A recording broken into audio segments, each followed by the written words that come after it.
Media మిత్రులందరికీ నమస్కారం.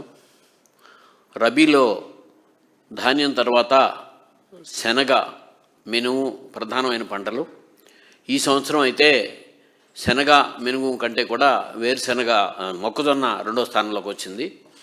శనగ పంట విషయంలో 3 సంవత్సరాల క్రితం జగన్మోహన్ రెడ్డి గారు ముఖ్యమంత్రిగా ఉండగా మేము క్వింటాలు 8,000 రూపాయలకు అమ్ముకున్నాము అని అనేక మంది రైతులు ఈ మధ్యనే ప్రభుత్వానికి అనుకూలమైన ఒక టీవీ ఛానల్లో శనగ రైతుల పరిస్థితిని వేస్తే దాంట్లో కూడా రైతులు కూడా ఓపెన్గా చెప్పారు. ఇక్కడ పప్పు ధాన్యాలు మొత్తం కూడా విదేశాల నుంచి దిగుమతులు అవుతున్నప్పుడు భారతదేశంలో మన రాష్ట్రంలో ప్రత్యేకంగా పప్పు ధాన్యాలు పండే మన రాష్ట్రంలో రైతులు చాలా దెబ్బతింటున్నారు. ఇది జగన్మోహన్ రెడ్డి గారు ముఖ్యమంత్రి అయ్యే సమయానికి ఎన్నికల ప్రచారంలో ఉండగా శనగలకు ధర లేదు. జమ్మరమడుగు నియోజకవర్గంలో ఆయన ఎన్నికల ప్రచార సభలో ఉండగా రైతులు అక్కడ ఆయన దృష్టిలోకి తీసుకురావడం జరిగింది. దానికి మేము మద్దతు ధర కంటే మీకు సపోర్ట్ చేస్తామని చెప్పి జగన్మోహన్ రెడ్డి గారు సపోర్ట్ చేయటం కూడా జరిగింది. జగన్మోహన్ రెడ్డి గారు మళ్ళీ ప్రభుత్వానికి వచ్చిన తర్వాత 1/1/2020 నాడు శనగలకి దిగుమతి సుంకం 60% దిగుమతి సుంకం వేశారు. అట్లాగే 2/2/21 నాడేమో 10% దిగుమతి సుంకం, 50% అగ్రికల్చర్ ఇన్ఫ్రాస్ట్రక్చర్ డెవలప్మెంట్ ఫండ్, మళ్ళీ 60% కలిపి చేశారు. కానీ జగన్మోహన్ రెడ్డి గారు ముఖ్యమంత్రిగా దిగిపోయే సమయానికి 1/5/2024 అంటే 2024 మే 1 నాటికి ఈ దిగుమతి సుంకాల మొత్తాన్ని 0 చేశారు. అట్లాగే 1/4/2025 అంటే గత సంవత్సరం కేవలం 10% మాత్రమే వేశారు. దీని మీద మేము ఇలా అయితే గత సంవత్సరం పండిన శనగలే 1,00,000 టన్నులకు పైగా కోల్డ్ స్టోరేజ్లో ఉన్నాయి. మద్దతు ధర కంటే 700-800 రూపాయలు తక్కువ అమ్ముకుని తీవ్రంగా నష్టపోయారు. ఈ శనగ పంట అంతా కూడా మెట్ట జిల్లాలు, సాగునీటి వనరు లేని ప్రాంతాల్లో, మెట్ట ప్రాంతాల్లో సాగు జరుగుతుంది. ప్రత్యేకంగా కడప జిల్లా, అనంతపురం జిల్లా, ప్రకాశం జిల్లా, కర్నూలు జిల్లా, వీటన్నిటిలోనూ బాపట్ల జిల్లా, వీటిల్లో మెట్ట ప్రాంతాల్లో సాగు ఎక్కువగా జరుగుతుంది. ఈ రైతులకి న్యాయం చెయ్యాలి అని మేము గవర్నమెంట్కి పూర్తిగా మేము 4వ తారీఖు నాడు కామర్స్ మినిస్టర్ గారికి, అలాగే వ్యవసాయ శాఖ మంత్రి గారికి, నేను, అలాగే మా గౌరవ పార్లమెంట్ సభ్యులు వైవి సుబ్బారెడ్డి గారు, అవినాష్ రెడ్డి గారు, అట్లాగే తిరుపతి శాసనసభ్యులు గురుమూర్తి గారు కూడా మేము కామర్స్ మినిస్టర్ గారికి ఏమో లెటర్ రాసు, మీరు ఇంతకుముందు ఎలా దిగుమతి సుంకాలు ఉన్నాయో అలా దిగుమతి సుంకాలు విధించకపోతే ఇవాళ మద్దతు ధరకి పడిపోతే రైతాంగం మొత్తం తీవ్రంగా నష్టపోతారు. దేశవ్యాప్తంగా శనగ సాగు పెరిగింది, రాష్ట్రంలో కూడా పెరిగింది అని చెప్పి లెటర్ రాశాం. అలాగే వ్యవసాయ శాఖ మంత్రి గారికి ఇవాళ పెరిగిన ఉత్పత్తి వ్యయానికి 5,875 రూపాయలు ఈ సంవత్సరం మద్దతు ధర ప్రకటించారు. కానీ దానికి 1,000 రూపాయలు బోనస్ ఇవ్వకపోతే వాళ్ళు తీవ్రంగా నష్టపోతారు. ఆంధ్రప్రదేశ్లోని శనగ రైతులే కాదు, దేశవ్యాప్తంగా మెట్ట ప్రాంతాల్లో ఉన్న శనగ రైతులంతా నష్టపోతారు. క్వింటాల్కి 1,000 రూపాయలు బోనస్ ఇవ్వమని చెప్పి కూడా మేము వ్యవసాయ శాఖ మంత్రి గారికి లేఖ రాశాం. కానీ మరి ఈ విషయంలో రాష్ట్ర ప్రభుత్వం ఎక్కడా కూడా కేంద్ర ప్రభుత్వాన్ని దృష్టికి తీసుకొచ్చినట్టు కానీ, ఒక లెటర్ రాసినట్టుగా కానీ నేను ఎక్కడా కూడా వార్తలో చూడలా. అంటే వాళ్ళకి ఈ 8 జిల్లాల్లో పండే పంట విషయం, ప్రధానమైన పంట విషయం, గత 2 సంవత్సరాలు కూడా వాళ్ళ అధికారంలోకి వచ్చిన తర్వాత పూర్తిగా నష్టపోతున్న పరిస్థితిలో కూడా ఎక్కడా కూడా దాని మీద దృష్టి లేనట్టుగానే ఉంది. సరే, ఇక ఈ సంవత్సరం మేము ఇవన్నీ లేవనెత్తి, మేము 4వ తారీఖు అవి లేవనెత్తిన తర్వాత 17వ తారీఖు నాడు వ్యవసాయ శాఖ మంత్రి గారు ఒక ప్రకటన రిలీజ్ చేశారు. 17వ తారీఖు రాత్రి 8ంటికి ప్రకటన రిలీజ్ అయింది. అంటే కేంద్ర ప్రభుత్వం నుంచి 94,500 టన్నులు శనగ కొనుగోలుకి మద్దతు ధర 8,775 రూపాయలకి 3.25 లక్షల హెక్టార్లో సాగు జరిగింది. ఇది 3.77 లక్షల మెట్రిక్ టన్నుల ఉత్పత్తి ఉంది. దీనికి గాను 94,500 టన్నులు ప్రొక్యూర్ చేస్తాము, అనుమతి వచ్చింది అని చెప్పి 17వ తారీఖు నాడు, ఫిబ్రవరి 17వ తారీఖు నాడు రేపటి నుంచి కొనుగోలు చేస్తామని రిలీజ్ చేశారు. కానీ ఇంతవరకు అంటే ఈ క్రాపు ఇంకా కూడా 28వ తారీఖు అంటే నిన్నటి వరకు ఈ క్రాప్ నమోదు చేస్తూనే ఉన్నాము. ఈ క్రాప్ అయిపోయిన తర్వాత 1st తారీఖు నుంచి కొనుగోలు చేస్తారని చెప్పారు. 1st తారీఖు వాళ్ళు ఆదివారం. ఇంతవరకు కూడా అంటే పంట మాసూలు అయిపోయిన తర్వాత ఈ క్రాప్ నమోదు చేసే దాకా ఉందంటే ఏమిటి ఉద్దేశం? అంటే దీంట్లో అవకతవకలు జరగడానికి అవకాశం ప్రభుత్వమే ఇస్తున్నట్టు కదా.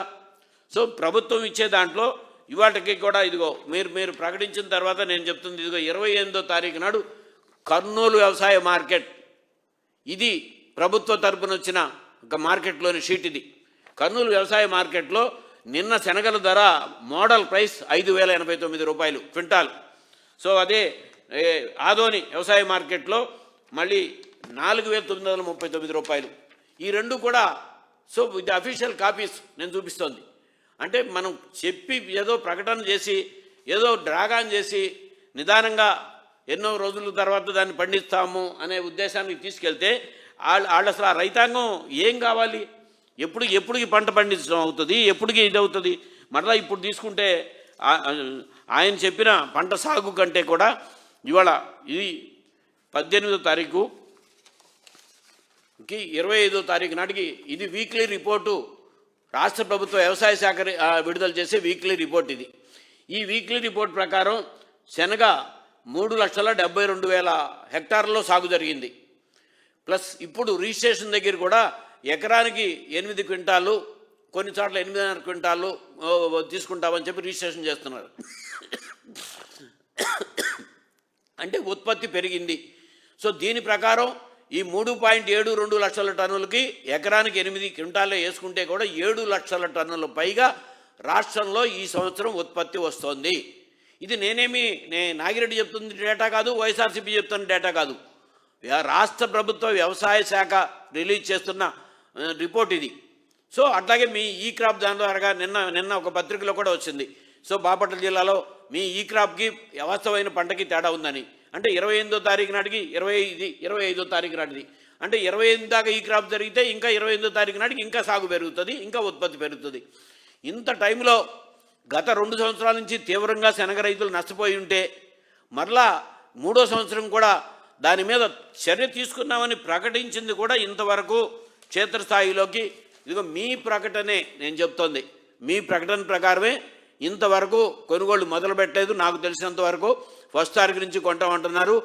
మీరు దీన్ని కేంద్ర ప్రభుత్వం దగ్గర 7 లక్షల టన్నులు పైగా ఉత్పత్తి దగ్గర 94,500 టన్నులు అనే పదంతోనే రైతులు ప్రభుత్వం పెద్దగా కొంటది అనే నమ్మకం లేకపోవటం మూలంగానే ఈ కర్నూలు మార్కెట్లో, ఆదోని మార్కెట్లో కూడా నిన్న శనగ ప్రైస్ తక్కువగా ఉంటాం. ప్రభుత్వం కొంటది అని విశ్వాసం ఉంటే 5,875 ఉన్న ధరని ఇంత తక్కువగా ఎందుకు అమ్ముకుంటారు? దీని మీద ఇమీడియట్గా ప్రభుత్వం రెస్పాండ్ అవ్వాలి. ఎక్కడెక్కడో పెద్ద పెద్ద ప్రకటనలు చేయటం, శాసనసభలో పెద్ద పెద్ద మాటలు మాట్లాడటం కాదు, మాట్లాడండి, వాస్తవాలను మాట్లాడండి. రైతులకు లాభం చేసింది మీరు చెప్పండి. ఇది క్లియర్ కట్గా నేను మీ డేటా ప్రకారమే చెప్తున్నాను. ఇమీడియట్గా తక్షణం దీని మీద చర్యలు తీసుకుని శనగ రైతుల్ని మీరు కేంద్ర ప్రభుత్వం దగ్గర నుంచి 7,30,000 టన్నుల పైగా ఈ సంవత్సరం ప్రొక్యూర్మెంట్ ఉంది. గత సంవత్సరం ఉంది 1,00,000 టన్నుల పైగా ఉంది. గత సంవత్సరం సరే ఫ్రెష్ ప్రొక్యూర్మెంటే తీసుకుంటామన్నారు. దానికి ముందు ఫ్రెష్ ప్రొక్యూర్మెంట్ అవ్వాలి కదా. దానికోసం ఆ రైతుల్ని కాపాడేలా మీరు కేంద్ర ప్రభుత్వం నుంచి అడిషనల్ అనుమతులు తెచ్చుకుని తక్షణమే నిబంధనలు కాకుండా సో ఇమీడియట్గా శనగ పంటను కొనుగోలు చేయాలని చెప్పి నేను ప్రభుత్వాన్ని డిమాండ్ చేస్తున్నాను. అలాగే మళ్ళీ ఈ సంవత్సరం రబీలో ధాన్యం తర్వాత అత్యధికంగా సాగు జరిగింది మొక్కజొన్న.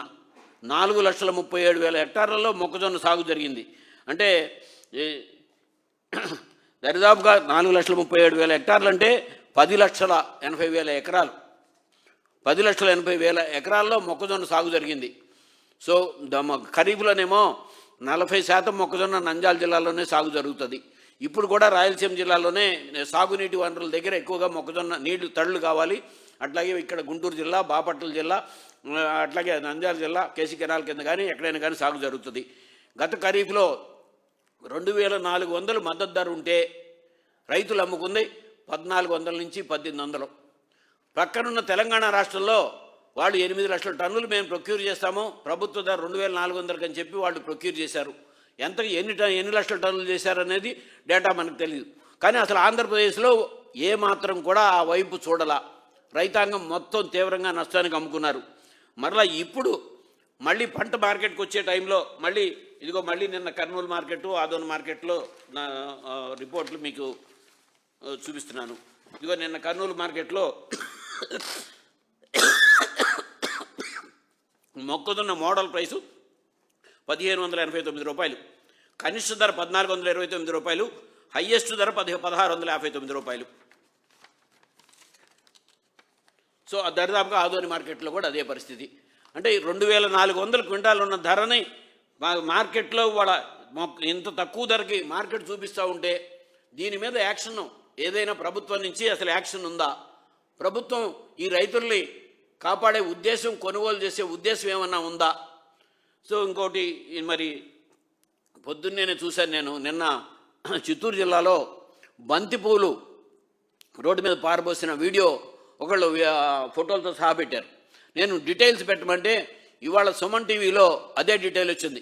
టోటల్గా చిత్తూరు జిల్లాలో బంతిపూలు వాళ్ళ కిలో రూపాయి కూడా రాక రోడ్డు మీద పారబోస్తున్నారు అని. ఇది రెండోసారి ఈ సీజన్లో. అంటే చిత్తూరు జిల్లా ముఖ్యమంత్రి గారి జిల్లా. సో ఆయన కుప్పం కాన్స్టిట్యున్సీ కూడా పూలకే ఉత్పత్తికే ప్రధానం. సో ఈ ఈ ఈ పరిస్థితుల్లో ఎప్పుడైనా సరే టమాటా రోడ్డు మీద పారబోయటం చూసాం, కానీ మామిడికాయలు రోడ్డు మీద పారబోయటం, ఉల్లిపాయలు రోడ్డు మీద పారబోయటం, బంతిపూలు పారబోయటం అనేది మొట్టమొదటిసారిగా చూస్తున్నాం. ఈ వైపు ఎక్కడ కూడా ప్రభుత్వం దృష్టి పెట్టకుండా నిన్న 27వ తారీఖు నాడు మొన్న అసెంబ్లీలో వ్యవసాయ శాఖ మంత్రి గారు అంటే రాష్ట్ర అగ్రికల్చర్ బడ్జెట్ ప్రవేశపెట్టడం అయిపోయిన తర్వాత దాని మీద చర్చ అయిన తర్వాత 11 మంది తర్వాత ఆయన మాట్లాడారు, మంచిది. కానీ ఆయన మాట్లాడిన దాంట్లో సో వార్షిక వృద్ధి రేట్లు కానీ వ్యవసాయ వృద్ధి రేట్లు కానీ ఏవి కూడా పొంతలేవు. దానికంటే కూడా ఆయన మరి నాకు అర్థం కాలేదు, ఆయన ప్రధాన పంటలు 3 పంటలు ఆధారం అని చెప్పి మాట్లాడుతూ వరి రబీ, తర్వాత రబీ ఖరీఫ్, అంటే రబీ ఖరీఫ్లు అనే సీజన్లు, మరి అదేంటో అర్థం కాలేదు. మరి ఆ రాసిచ్చిన డిపార్ట్మెంట్ వాళ్ళు ఎవరో కొంచెం క్లారిటీ ఇస్తారని చెప్పి ఆశిస్తున్నాను. అలాగే ఈ సంవత్సరం సరాసరిగా జరగవలసిన సాగు 31.12 లక్షల హెక్టార్లు అయితే 33.03 లక్షల హెక్టార్లలో సాగు జరిగింది అని చెప్పి వ్యవసాయ శాఖ మంత్రి గారు సాక్షాత్తు అసెంబ్లీలో మాట్లాడారు. ఇది అగ్రికల్చర్ డిపార్ట్మెంట్ వీక్లీ రిపోర్ట్. ఇది అక్టోబర్ 15వ తారీఖు నాడు, అంటే ఖరీఫ్ ఎండింగ్ నాటికి రిపోర్ట్. దీంట్లో 29.16 లక్షల హెక్టార్లు మాత్రమే ఖరీఫ్లో సాగు జరిగినట్టుగా రిపోర్ట్ ఉంది. మరి ఇది రిపోర్టు మీద తప్పిచ్చారా మీరు? లేకపోతే దీన్ని బట్టే కేంద్రం దేశవ్యాప్తంగా రిపోర్టులు అవుతాయి. ప్రతి బుధవారం రాత్రి రాష్ట్ర ప్రభుత్వం వ్యవసాయంలో ఆ వారంలో సాగు జరిగిన పంటలు ఎంత, సాగు ఏరియా ఎంత, వర్షపాతం ఎంత అన్నీ కూడా వస్తాయి. వీటన్నిటిని క్రోడీకరించుకుని కేంద్ర ప్రభుత్వం శుక్రవారం నైట్ రిపోర్ట్ ఇస్తుంది. సో దానికి కేంద్రానికి వెళ్ళే రిపోర్ట్లో కూడా దీంట్లో కూడా 29.16 లక్షల హెక్టార్లు మాత్రమే సాగు అయినట్టుగా ఉంటే శాసనసభలో 33.03 లక్షల హెక్టార్లలో ఈ సంవత్సరం సరాసరి సాగు కంటే సాగు ఎక్కువగా జరిగిందని వ్యవసాయ శాఖ మంత్రి గారు డైరెక్ట్గా ఆయన ప్రకటన ఇప్పుడు వీడియో రికార్డ్ అయి ఉంది. సో ఇది ఎవరి తప్పు? అంటే వ్యవసాయ శాఖ మంత్రి గారికి ఇచ్చిన అధికారులు తప్ప, లేకపోతే రిపోర్ట్లో నోట్ చేసింది తప్ప? దీనికి ఎవరు బాధ్యత? దీని బేస్ అయ్యే ఇంపోర్ట్స్ ఎక్స్పోర్ట్స్ బేస్ అవుతాయి, ఉత్పత్తులు బేస్ అవుతాయి, ఈ జీవీఏ క్యాలిక్యులేషన్స్ కూడా దీని మీద నుంచే బేస్ అవుతాయి, దాని నుంచే చెప్పే పరిస్థితి. కానీ మరి ఇంత అవకతవకలుగా ఏమాత్రం కూడా క్రాప్ పంట ఫీల్డ్ మీద నుంచి అయిపోయిన తర్వాత కూడా ఇంకా ఈ క్రాప్ ప్రమోట్ చేస్తున్నాం అనేది ఏంటి? శనగ మాసూలు 20 రోజుల నుంచి మాసూలు అయిపోతుంది. అంటే ఫీల్డ్ మీద లేని తర్వాత ఇంకా 28వ తారీఖు దాకా ఈ క్రాప్ చేస్తున్నాం, ఇంకా 28వ తారీఖు కూడా పూర్తి అవ్వలేదు. ఎప్పుడు ఈ క్రాప్ జరగాలి అంటే ఈ క్రాప్ని పూర్తిగా ఇది చేసేయటం. అట్లాగే వాళ్ళు ఇంకొక చాలా ఇంపార్టెంట్ పాయింట్ ఏంటంటే గత 5 సంవత్సరాల్లో రైతులకి అలాగే వ్యవసాయ శాఖకి డీలింగ్ అయిపోయిందంట. ఇది ఎక్కడన్నా వాస్తవమైన ఇదేనా? సో ఎక్కడ దేశ చరిత్రలో లేని విధంగా రైతు భరోసా కేంద్రాలను ఏర్పాటు చేసి qualified BSc agriculture, BSc horticulture, BSc veterinary sciences చదువుకున్న పిల్లల్ని అక్కడ అపాయింట్ చేసి గ్రామ స్థాయిలో రైతులకి అలాగే ప్రతి రైతు ఇంటికి కూడా అనుసంధానం తీసుకొచ్చింది జగన్మోహన్ రెడ్డి గారి ప్రభుత్వం. అయితే జగన్మోహన్ రెడ్డి గారి పాలనలో డీలింక్ అయిందా? మళ్ళీ ఆ రైతు సేవా కేంద్రాల ద్వారాగానే చేస్తామని మళ్ళీ చెప్తున్నారు. పూర్తిగా దేశవ్యాప్తంగా ఎక్కడా జరగని కార్యక్రమాలు జరిగితే గ్రామ సచివాలయాలు, రైతు భరోసా కేంద్రాలు జగన్మోహన్ రెడ్డి గారి మానసపుత్రికలు. సో వీటిని ఇది ఎక్కడ ఏమీ లేదని అబద్ధాలు. వాస్తవమైన మీ తెలుగుదేశం పార్టీ అనుకూలమైన రైతులను అడగండి, ఆ గ్రామంలో అగ్రికల్చర్ క్వాలిఫైడ్ పర్సన్ వచ్చాడా లేదా? సో ఫీల్డ్కి వెళ్ళి ఈ క్రాప్ ప్రమోట్ చేశాడా లేదా? క్షేత్రస్థాయికి వెళ్ళి తీసుకొచ్చిన కార్యక్రమం ఇంత పెద్ద ఎత్తున తీసుకొస్తే దాని మీద పూర్తిగా అవాస్తవమైన మాటలు మాట్లాడటం జరిగింది. అలాగే 14 నుంచి 19 దాకా మేము 100% ప్రతి భూమి మీద కూడా మైక్రో న్యూట్రియంట్స్ టెస్టులు చేసి ప్రతి వాళ్ళకి 100% సబ్సిడీ మీద 100 మీద రిపోర్ట్లు ఇచ్చాం. అయ్యా వ్యవసాయ శాఖ మంత్రి గారు, నేను అగ్రికల్చర్ సైన్సెస్లో పోస్ట్ గ్రాడ్యుయేషన్ చేసి 40 సంవత్సరాల నుంచి రైతు ప్రతినిధిగా ఉన్న వ్యక్తిని నేను. ఓన్లీ ఎన్పికే టెస్టులు అది కూడా ప్రతి వాళ్ళకి చేయలా. అప్పుడు నేను చెప్పాను లో, మీడియం, హై. ఇది ఏ రైతుని అడిగినా సరే ఆ ఊరు గ్రామంలో మొత్తం సాగు జరిగే భూముల్లో ఎన్పికే లెవెల్స్ అవే ఉంటాయి. దీంతో ఎటువంటి ఉపయోగం లేదు. మీరు ఎక్కడ మైక్రో న్యూట్రియంట్స్ టెస్టులు ఇంతవరకు ఎక్కడ కూడా జరగలేదు. జరగని దాన్ని జరిగినట్టుగా చూపించే పరిస్థితుల్లోకి వెళ్ళవద్దు. ఇంకోటి చాలా ఇంపార్టెంట్ విషయం, అంటే చాలా విన్న వాళ్ళకి ఎవరికైనా సరే బాధ కలిగించే విషయం, భారతదేశంలోనే వ్యవసాయానికి ఉచిత విద్యుత్ అంటే రాజశేఖర రెడ్డి గారే. ఆ రోజున ఉచిత విద్యుత్ మీద ఇచ్చేస్తే తీగల మీద బట్టలు ఆరేసుకోవాలన్నది చంద్రబాబు నాయుడు గారు. 2004 ముఖ్యమంత్రి కాగానే ఆయన విద్యుత్ బకాయిల రద్దు, అట్లాగే ఉచిత విద్యుత్ మీద తొలి సంతకం పెట్టింది. ఇప్పుడు నేను అసెంబ్లీలో చెప్తారు, వరికి మాత్రం ఉచిత విద్యుత్ ఇచ్చారు. మేము ఇప్పుడు పండ్ల తోటలకి, చెరుకుకి, అలాగే నర్సరీలకి కూడా ఎక్స్టెండ్ చేసి 9 గంటలు ఇస్తున్నాం. అయ్యా వ్యవసాయ శాఖ మంత్రి గారు, మీకు మరి ఎవరు రాసిచ్చారో ఇది? రాజశేఖర రెడ్డి గారు ముఖ్యమంత్రి అయ్యేటప్పటికి చంద్రబాబు నాయుడు గారి పాలనలో అగ్రికల్చర్ కనెక్షన్స్ శాంక్షన్ చేయకపోతే తత్కాల్ కనెక్షన్స్, అంటే అగ్రికల్చర్ పేరుతో కాకుండా ఎక్స్ట్రా బిల్లు వచ్చేలా తత్కాల్ కనెక్షన్స్ రైతులు తీసుకున్నారు. ఆయన ముఖ్యమంత్రిగా ఏలూరు వస్తే ఇప్పుడు మా లీడర్లు కాదు, కావూరు సాంబశివరావు గారు పార్లమెంటు సభ్యుడిగా ముఖ్యమంత్రి గారి అపాయింట్మెంట్ తీసుకుని ఆంధ్రప్రదేశ్ రైతాంగ సమాఖ్య తరపున గౌరవాధ్యక్షుడు మాగంటి సీతారామస్వామి గారు, ఎన్నేని నాగేంద్రనాథ్ గారు, నేను ముగ్గురం కూడా రాజశేఖర రెడ్డి గారి దగ్గరికి రిప్రజెంట్ చేస్తూ, మీరు రైతులకి ఉచితంగా విద్యుత్ ఇస్తున్నారు, ఈ తత్కాల్ కనెక్షన్స్ వాళ్ళు కూడా వ్యవసాయమే సాగు చేసేది, వాళ్ళకి అగ్రికల్చర్ కనెక్షన్స్ ఇవ్వకపోవడం మూలంగా వాళ్ళు తత్కాలుగా తీసుకున్నారంటే అక్కడికక్కడే 3 లక్షల కనెక్షన్స్కి, తత్కాల్ కనెక్షన్స్కి ఆయన ఉచిత విద్యుత్ చేసింది. ఇది వాస్తవం. అలాగే అన్ని పంటలకి, దాంట్లో హార్టికల్చర్కి మీరు వచ్చే రాజశేఖర రెడ్డి గారు ఇచ్చిందే హార్టికల్చర్కి. తర్వాత ఇంకోటి నర్సరీస్ అని మాట్లాడారు. ఇది మొదట్లో వ్యవసాయ ఎలక్ట్రిసిటీ డిపార్ట్మెంటు నర్సరీస్ అగ్రికల్చర్ రైతులు కాదు, ఇది వ్యాపారం అని చెప్పి పెడితే, ఆయన కాకినాడకు వస్తే జక్కంపూడి రామ్మోహన్ రావు గారి ద్వారాగా నర్సరీ రైతులంతా కూడా కాకినాడలో రాజశేఖర రెడ్డి గారిని కలిసి వాళ్ళు రిప్రజెంట్ చేసి, రామ్మోహన్ రావు గారు కూడా ఇది న్యాయం అండి, వీళ్ళంతా కూడా కడియంలో చిన్న వాళ్ళు 25 సెంటు, 30 సెంటు, 50 సెంటు రైతులే చేసుకునే మొక్కలు, వీళ్ళేది పెద్ద వ్యాపారం కాదు, భారతదేశం మొత్తానికి కూడా కడియం నుంచి వెళ్ళే మొక్కలు నిజంగా ఎంతో రాష్ట్రానికి గుర్తింపు తెచ్చిందని చెప్తే ఆయన అక్కడ నర్సరీస్కి కూడా ఉచిత విద్యుత్ ఇచ్చింది. ఇది వాస్తవం. ఎక్కడ చెరుకు, అన్ని పంటలకి, వ్యవసాయ పంటలు ఏ అయితే ఉన్నాయో ఆ పంటలన్నిటికీ అగ్రికల్చర్కి, హార్టికల్చర్కి ఇచ్చింది రాజశేఖర రెడ్డి గారు. మరలా 7 గంటల విద్యుత్ని చంద్రబాబు నాయుడు గారి పాలనలో 4 గంటలు పగలు, 3 గంటలు రాత్రి ఇచ్చే పరిస్థితిని మరలా 7 గంటలు పగలే ఇచ్చింది జగన్మోహన్ రెడ్డి గారు. అట్లాగే మొత్తం కనెక్షన్స్ కూడా అత్యధికంగా కనెక్షన్స్ 3 లక్షలకు అగ్రికల్చర్ కనెక్షన్స్ ఇచ్చింది జగన్మోహన్ రెడ్డి గారు. అలాగే ఇప్పుడు కూడా మీరు వచ్చిన తర్వాత 1 సంవత్సరంలో ఇచ్చిన కనెక్షన్స్ డేటా చెప్తుంది. అంతేగాని మీరు ఇచ్చింది ఏమైనా ఉంటే చెప్పండి తప్ప ఇలాంటి అబద్ధపు పరమైన ప్రచారాలు చేయి మాట్లాడొద్దని చెప్పి నేను విజ్ఞప్తి చేస్తున్నాను. అట్లాగే ఇంకోటి ప్రధానమైన అంశం ఆయన మాట్లాడారు, ఇది ప్రొక్యూర్మెంటు విషయంలో. ఒక్క నిమిషం.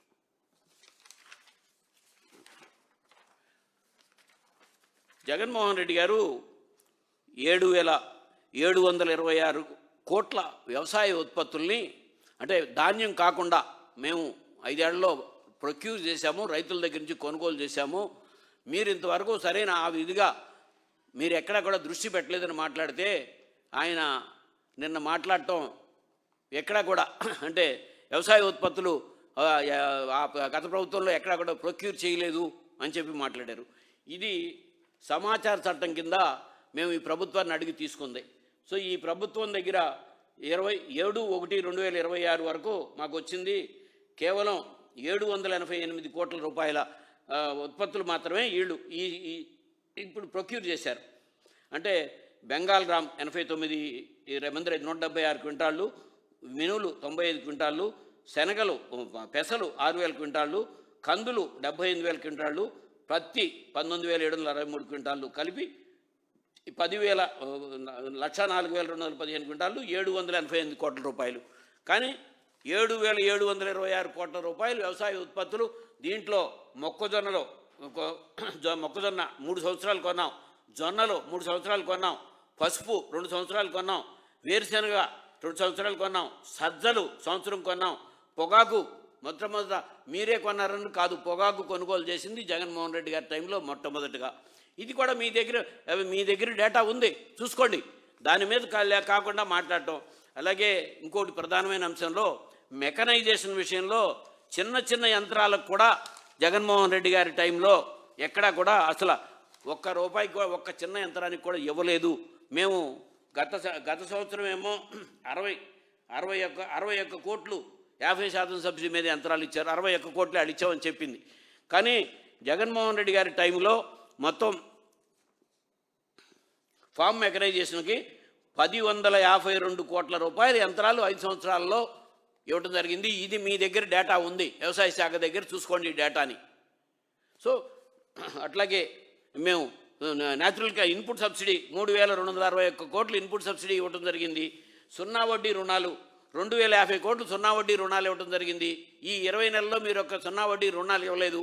సో యాంత్రీకరణకి ఈ సంవత్సరం పెట్టింది కూడా వాళ్ళు చెప్పింది 61 కోట్లు లాస్ట్ ఇయర్ ఇచ్చాము. డ్రోన్లు ఇచ్చాం, డ్రోన్లు కూడా అతిపెద్ద మొదలైంది. సో వ్యవసాయ విశ్వవిద్యాలయం నుంచి అగ్రికల్చర్ యూనివర్సిటీలో ప్రయోగాలు జరిగిన తర్వాత జగన్మోహన్ రెడ్డి గారి టైంలోనే డ్రోన్ల ద్వారా స్ప్రేయింగ్లు జరిగినాయి. అనేక మంది ప్రైవేట్గా కొనుక్కుని వాళ్ళంతా ఇదికొచ్చారు. సరే, ఇప్పుడు మీరు ఇంకా ఇచ్చామని చెప్పండి, ఇచ్చింది. అంతేగాని ఎక్కడా కూడా 25-26కేమో 137 కోట్లు పెట్టాం. సో ఒక 5 సంవత్సరాల్లో ఇక్కడ ఇస్తుంది 1,052 కోట్లు ఇచ్చింది. అంటే సంవత్సరానికి ఎంత వచ్చిందో తీసుకోండి, వాళ్ళు చెప్పింది. సో వాస్తవమైన విషయాన్ని శాసనసభ సమక్షంగా కొన్ని ఇటువంటి విషయాలు మాత్రం వాస్తవాలు కాకుండా మనం మీరు చేసిందేమని ఉంటే మీరు చెప్పండి. అట్లాగే వ్యవసాయ ఉత్పత్తులు కొనుక్కోలేదు. నేను ఇప్పుడే చెప్తున్నాను, శనగ పంటలు. సో శనగ పంట జగన్మోహన్ రెడ్డి గారు ముఖ్యమంత్రిగా ఉండగా 8,000 రూపాయలు పైన అమ్ముకున్నారు. గత 2 సంవత్సరాల నుంచి ధర లేదు. నిరుడిది ఈ కోల్డ్ స్టోరేజీల్లోనే ఉంది. మీరు ఇచ్చిన ప్రకటన కూడా నేను చెప్పాను కదా, వ్యవసాయ శాఖ మంత్రి గారు ఇచ్చిన ప్రకటనని యాజిట్గా చెప్పాను. నేను వ్యవసాయ శాఖ రిపోర్టులనే చూపిస్తున్నాను, నేనేమి తయారు చేసిన రిపోర్టులు కాదు. వాస్తవాలను దృష్టిలో పెట్టుకుని ఇప్పుడు ముందు శనగ రైతుల్ని, శనగ కొనుగోళ్లు, మొక్కజొన్న కొనుగోళ్ల మీద దృష్టి పెట్టకపోతే పెద్ద ఎత్తున రైతాంగం నష్టపోతారు. అలాగే మళ్ళీ మినుము కూడా కృష్ణా డెల్టాలోనే అత్యధికంగా సాగు జరుగుతుంది. సో ఇప్పుడైతే ఇంకా మార్కెట్కి మా యాసులు మొదలవల. ప్రస్తుతానికి 7,800 ఎంఎస్పీ ఉంటే 7,800 ఎంఎస్పీకి అటు ఇటుగా నడుస్తుంది. ప్రభుత్వం ఎంటర్ అయ్యి కొనుగోలు చేసి కాంపిటీషన్ క్రియేట్ చేస్తే ఆ ధర నిలబడుతుంది. అది మీరు ఎంటర్ ఎప్పుడైతే కారో వ్యాపారస్తులు ఎక్స్‌ప్లాయిటేషన్ పెరిగి దాన్ని మళ్ళీ తిరిగి వాళ్ళు మళ్ళీ 7,800, 7,200, 7,300 పడిపోతుంది. అలా పడకుండా చూడవలసిన బాధ్యత ప్రభుత్వాన్ని. ఇప్పుడు ప్రస్తుతం మేము 1,000 రూపాయలు బోనస్ ఇవ్వమని శనగలు కేంద్ర ప్రభుత్వాన్ని అడిగాం. మీరు ఇచ్చింది ఏమన్నా ఉంటే చెప్పండి. రైతులు మొత్తుకుంటున్నారు, 5,875 రూపాయలు మాకు గిట్టుబాటు కాదు, కనీసం 7,000 లేదే ఈ సంవత్సరం గిట్టుబాటు కాదు అనేది. సరే, ముందు ఆ 5,875 రూపాయలకి పెద్ద ఎత్తు కొనుగోలు చేయండి. వాళ్ళు కోరుతున్న బోనస్ ఇప్పించే ప్రయత్నం చేయండి. మొక్కజొన్న పెద్ద ఎత్తున వాళ్ళ దిగుబడి ఇప్పుడు రబీలో రాబోతుంది. వాళ్ళు డ్రాస్టిక్గా క్వింటాల్కి 1,000 రూపాయలు అంటే అసలు ఎంత నష్టపోతారో. 30 నుంచి 40 క్వింటాలు ఎకరానికి దిగుబడి. సో ఎంత నష్టపోతారో ఆలోచించండి. మొక్కజొన్న కొనుగోళ్ల మీద దృష్టి పెట్టకపోతే ఈ మెట్ట ప్రాంతాలు మనం ఏదో 30,000 కోట్లతో హార్టికల్చర్ తీసుకొస్తాం, హార్టికల్చర్ హబ్ రాజశేఖర్ రెడ్డి గారి ఉచిత విద్యుత్తోనే హార్టికల్చర్ అంతా కూడా వాళ్ళ ప్రాణం అయింది. మళ్ళీ జగన్మోహన్ రెడ్డి గారిని 7 గంటల నుంచి 9 గంటలతో ప్రాణం లేచింది. మీరు ఇంకా చేయండి, చేసింది చెప్పండి తప్ప ఊరికనే క్షేత్రస్థాయిలో రైతాంగమేమో తీవ్ర సంక్షోభంలో ఉంటే అది ఆ వైపు దృష్టి కాకుండా ఈ సంవత్సరం మొత్తం ఎంత సంక్షోభంలో ఉన్నారో దృష్టి పెట్టుకుని ఇప్పుడు రబీ శనగ పంట దిగుబడి కొంతవరకు మెరుగ్గా ఉంది. ఆ మెరుగైన దిగుబడిలో వాళ్ళకి లాభసాటిగా వాళ్ళ అన్యాయం అవ్వకుండా చూడండి. ఆ కొనుగోలు ధర లాభం మాత్రం కాదు, మొక్కజొన్న కూడా ప్రకటించిన ధరకి కొనుగోలు చేయవలసిన బాధ్యత ప్రభుత్వాన్ని, రాష్ట్ర ప్రభుత్వం. సో ఆ వైపు దృష్టి పెట్టి రైతులు నష్టపోకుండా చూడాలని చెప్పి మీడియా ద్వారాగా విజ్ఞప్తి చేస్తూ, రైతు సోదరులు కూడా నేను చేస్తున్న విజ్ఞప్తి వాస్తవాలు ఏమిటి. సో మీరు రాజకీయంగా ఎవరికైనా అభిమానమైన వైపు వాళ్ళు ఉండొచ్చు. నేను తప్పు చెబితే నాగిరెడ్డి నువ్వు తప్పు చెబుతున్నావు అని చెప్పి నాకు ఇమీడియట్గా మెసేజ్ పెట్టండి. అలాగే ఇదిగో ఈ టైంలో ఇది జరిగిందా లేదా, అంటే అవాస్తవమైన ప్రకటనలతో ఆ వైపు చూడొద్దని చెప్పి ఒక్కసారి రైతాంగాన్ని కూడా ఏం జరుగుతుందో ఆలోచించమని చెప్పి విజ్ఞప్తి చేస్తూ, ప్రభుత్వాన్ని మరొక్కసారి వాళ్ళు ప్రకటించిన మద్దతు ధరలకు ఈ పంటలను కొనుగోలు చేసే చర్యలు గట్టిగా మీరు సీరియస్గా తీసుకోమని చెప్పి విజ్ఞప్తి చేస్తూ సెలవు తీసుకుంటున్నాను.